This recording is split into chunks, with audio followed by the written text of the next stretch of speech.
Hola, ¿qué tal? Donc, je vais vous faire une analyse sur les matchs de Ligue des Champions d'hier soir. Donc, la qualification des deux Madrid. Donc, je vais surtout analyser le match du Real face au Bayern, vu que l'autre match je l'ai pas vu. Donc, juste avant ça, je vais donner les résultats du match qui a eu un retard en Ligue 1. Donc, victoire 3-2 du PSG, avec notamment un doublé de Matuidi contre Metz. Donc, j'ai pas vu le match honnêtement. Et puis, je vais dire aussi le résultat de l'Atlético de Madrid, vu que j'ai pas le match non plus. Ils ont fait 1-1, ils sont qualifiés. L'Atlético, ça fait depuis 2014 qu'ils enchaînent les très bons résultats en Ligue des Champions et en championnat. Je trouve qu'on n'en parle pas assez, mais c'est vraiment une très bonne équipe en ce moment. C'est vrai qu'en Espagne, on parle que du Real et du Barça, mais l'Atlético en ce moment est assez remarquable dans ce qu'ils font depuis quelques années. Voilà sur ça. Donc qualification des deux Madrid hier. Tout va très bien pour la Liga Espagnola et je vais passer à l'analyse du match Real de Madrid Bayern Munich. Donc je vais parler en premier du Bayern, en deuxième du Real et en troisième de l'arbitrage qui n'a pas été formidable hier. Pour commencer donc le Bayern en première mi-temps, je les ai trouvés assez fébriles en attaque. Ils ont eu du mal à se créer des occasions. À part Robben qui sur ses courses arrivait à tenter des choses ou comme ça, mais sinon les autres joueurs en attaque ont été assez faibles durant la première mi-temps. Face à un Real qui a très bien défendu, surtout en première mi-temps. Et le Bayern n'est pas arrivé à se procurer de réelles vraies occasions en première mi-temps. Même s'ils ont eu le ballon pas mal de temps, ils ont eu aucune occasion vraiment que j'ai trouvé vraiment franche. Ils ont eu vraiment du mal à, à pouvoir s'exprimer devant cette défense du Real qui était vraiment bien placée et qui défendait vraiment très bien en première mi-temps. Ensuite, en deuxième mi-temps, ils ont eu, après ils mettent deux buts, mais la défense du Real a continué à leur poser des problèmes à bien défendre, vu qu'ils marquent deux buts sur un penalty et un but contre son camp. Sinon, en deuxième mi-temps, on a quand même vu plus d'actions, en grande partie offensif, en grande partie grâce à Robben, voilà, même à 34 ans, il a encore les jambes pour aller faire des matchs comme ça. Il fait vraiment un très très gros match et c'est le seul joueur offensif que j'ai trouvé vraiment à son avantage hier au Bayern parce que Lewandowski met certes un penalty mais on le voit pas trop après. Ribéry, j'ai trouvé qu'il a fait pas mal de mauvais choix hier et je pense qu'il aurait même dû être remplaçant vu le match qu'il a fait. Au milieu de terrain, par contre, le Bayern a été très fort avec Xabi Alonso et Arturo Vidal qui maintenant a pris un rouge, mais il a fait un très bon match. Il a récupéré pas mal de ballons. Pareil pour Xabi Alonso qui n'a pas été mauvais non plus. Ensuite, la défense du Bayern a globalement assez souffert, je trouve, face à cette attaque madrilène. Il y a eu quand même pas mal d'occasions pour le Real. En première mi-temps, ils auraient déjà pu marquer un but s'ils avaient joué le Real. En deuxième, ils ont concédé aussi des occasions et en prolongation aussi. J'ai trouvé cette défense du Bayern a été beaucoup mise en danger par cette attaque madrilène. Voilà, après il y a eu Neuer qui fait énormément d'arrêts et qui aurait pu faire qualifier le Bayern à lui tout seul. Malheureusement, il n'a pas pu. On peut aussi noter côté Bayern qu'il y avait deux défenseurs qui ont joué blessés et que sur la fin ils ont craqué. Parce que tout simplement ils ont joué à 50% et ils étaient à moitié blessés et ils ont fini par craquer en match et en début, ce qui paraît à peu près logique parce que c'était des joueurs qui sortaient de blessures et que Ancelotti était obligé de faire jouer parce qu'il avait besoin de ces deux joueurs.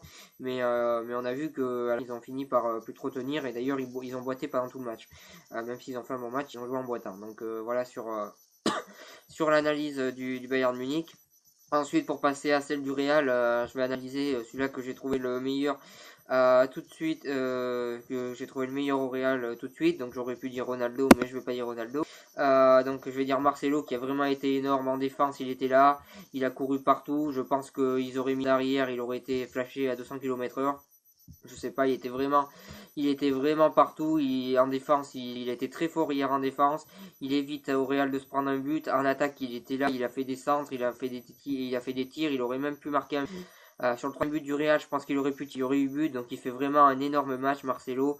Je sais pas, là quand j'ai vu comment qu'il courait partout en début de match, je me suis dit il va tenir 60 ou 70 minutes. Après, physiquement, il va se calmer un peu. Et non, alors, même en prolongation, il continue à courir partout. Il fait vraiment un énorme match, Marcelo. Et c'est vraiment, il a été monstrueux hier, j'ai envie de dire. Très très fort. Et voilà, il était partout. En défense, il a été fort, contrairement à ce que beaucoup de gens disent. Il a vraiment été au top. En attaque, il a vraiment été au top aussi. Il a apporté pas mal de centres au Real de Madrid euh, qui ont, euh, qui ont toujours été bons. Donc il a fait vraiment un énorme match, Marcelo. Ensuite, pour analyser la première mi-temps du Real de Madrid, tout simplement, ils ont eu les occasions pour marquer un but. Ils n'ont pas réussi à concrétiser malheureusement en première mi-temps. Mais ils avaient bien joué leur coup, même s'ils n'ont pas réussi à concrétiser. Ensuite, il y a il y a eu en défense, ils ont été vraiment bons, j'ai trouvé en première mi-temps, parce que le Bayern n'a pas arrivé à se procurer de réelles occasions. Ensuite, en deuxième, c'est vrai qu'ils ont été plus en difficulté défensivement. Ils ont pris 2 buts. Surtout le deuxième qui est un petit peu idiot parce qu'il n'y a aucun joueur du Bayern de Munich autour d'eux. Il y a 3 joueurs du Real et ils finissent par se la mettre contre leur camp. En plus, Sergio Ramos, je pense que s'il y a bien un joueur au Real de Madrid qui mérite pas de mettre un but contre son camp après tout ce qu'il a fait pour le Real, bah, si je dois en citer un, je citerai Ramos, il mérite vraiment pas. C'était vraiment pas mérité pour lui. En plus, il y avait personne autour, j'ai pas compris ce qu'ils ont fait les défenseurs du Real. Ils ont été un peu plus mis en difficulté, ils ont quand même tenu globalement, même si Navas a fait quelques bourdes qui n'ont pas coûté de but. En défense centrale, ça n'a pas été mal côté Real hier. Ensuite, Carvajal a fait un bon match aussi. Par contre, Casimiro en numéro 6, je trouve qu'il fait vraiment beaucoup trop de fautes pour un joueur du Real. Et je pense que c'est quelque chose qu'il doit corriger dans l'avenir parce que je trouve qu'il fait vraiment beaucoup trop de fautes. Ensuite, Modric, je l'ai trouvé vraiment très fort. Vraiment très fort hier, autant en défense qu'en attaque, il est venu énormément aider les défenseurs. Il a vraiment apporté énormément et c'est dans ces matchs-là que Modric il fait vraiment partie des meilleurs joueurs du Real. Il a vraiment été très fort hier. Ensuite, pour revenir à l'analyse des deux qui étaient en attaque, donc Ronaldo, voilà, il a mis 3 buts, donc c'est vraiment exceptionnel. En 2 matchs contre le Bayern, il met 5 buts, donc on peut dire ce qu'on veut sur Ronaldo, mais dans les grands matchs, il est encore là et il prouve qu'il fait encore partie des meilleurs joueurs, voire il est peut-être même encore le meilleur joueur du monde. Il a vraiment été très fort hier, il met 3 buts. Il a prouvé qu'il faisait bien partie encore des meilleurs joueurs du monde.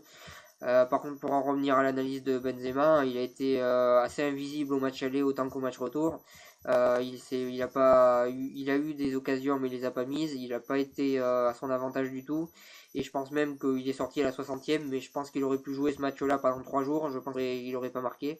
Performance assez moyenne de la part de Benzema globalement sur le match aller et retour. Par contre, l'entrée d'Asensio, autant au match aller qu'au match retour, a été parfaite et je trouve qu'il mérite largement de mettre ce but parce qu'il a vraiment fait 2 très bonnes entrées pour le Real de Madrid. Il a énormément apporté autant au match aller qu'au match retour. Euh, donc, euh, il méritait pour moi de mettre au moins un but. Ensuite, c'est vrai que le Real globalement a fait presque jeu égal au match aller autant qu'au match retour en Ligue des Champions. Ça s'est pas joué à grand chose, ça s'est joué à quelques détails. Et les quelques détails étaient en faveur du Real de Madrid. Il y a eu très peu d'erreurs techniques et tout ça entre ces deux équipes. Je pense que c'est peut-être les 2 meilleures équipes du monde à l'heure actuelle qui s'affrontaient là en quart de finale. C'était vraiment, c'était vraiment du très très haut niveau entre 2 équipes de très très haut niveau et ça s'est ressenti.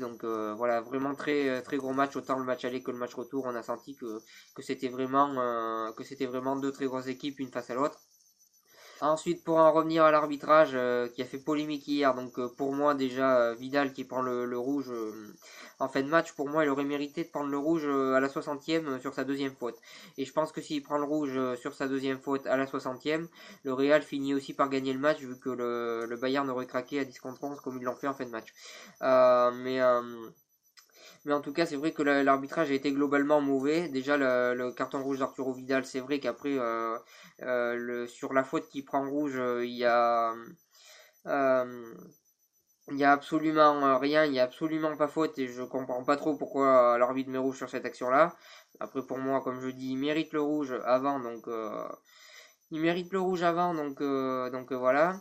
Après, il y a eu les deux buts hors jeu aussi. Bon, après c'est vrai, il y a eu pas mal d'erreurs d'arbitrage des deux côtés, mais elles ont coûté plus cher au Bayern qu'au Real. Donc il y a eu deux buts hors jeu de Ronaldo. Donc le premier, on va dire qu'il n'est pas forcément évident à voir, même si ça se discute. Et le deuxième, il est totalement hors jeu. Je sais pas comment l'arbitre de touche fait pour pas le voir. D'ailleurs, je comprends pas pourquoi que Marcelo lui donne le ballon, parce que Marcelo, il aurait dû continuer tout seul et tirer, vu qu'à un moment il lève la tête et il continue à dribbler parce qu'il a vu que Ronaldo était hors jeu, donc il continue à dribbler pour ça, et ensuite il lui donne le ballon. Et si on regarde bien Ronaldo avant de toucher le ballon, il est assez surpris de recevoir ce ballon. On voit dans son regard qu'il s'y attendait tout. Il s'attendait encore moins à ce que l'arbitre accorde le but, je pense. Euh, donc euh, donc c'est vrai que Marcelo aurait dû jouer personnel et ça aurait évité les débats. Mais il y a clairement hors-jeu sur cette action-là. Globalement, l'arbitrage a été mauvais hier, mais il n'y a pas que l'arbitre central qui a été mauvais, il y a aussi les arbitres de touche. Donc c'est vrai que l'arbitre n'a pas été à l'auteur du rendez-vous, les arbitres n'ont pas été à l'auteur du rendez-vous malheureusement. Je pense que le Real se serait qualifié même sans l'aide de ces arbitres-là, après c'est ce que je pense. Peut-être que on peut penser à autre chose, mais je pense que le Real se serait qualifié même sans ça. Mais malheureusement, l'arbitre a pas du tout été au niveau de ce match-là et c'est bien dommage parce que le match était vraiment parfait et malheureusement l'arbitrage a pas été au point. Donc voilà ce que j'avais à dire sur cette vidéo. Merci de m'avoir suivi. Si vous avez aimé cette vidéo, n'hésitez pas à partager, à cliquer j'aime et à en parler autour de vous. Et moi je vous souhaite une bonne continuation.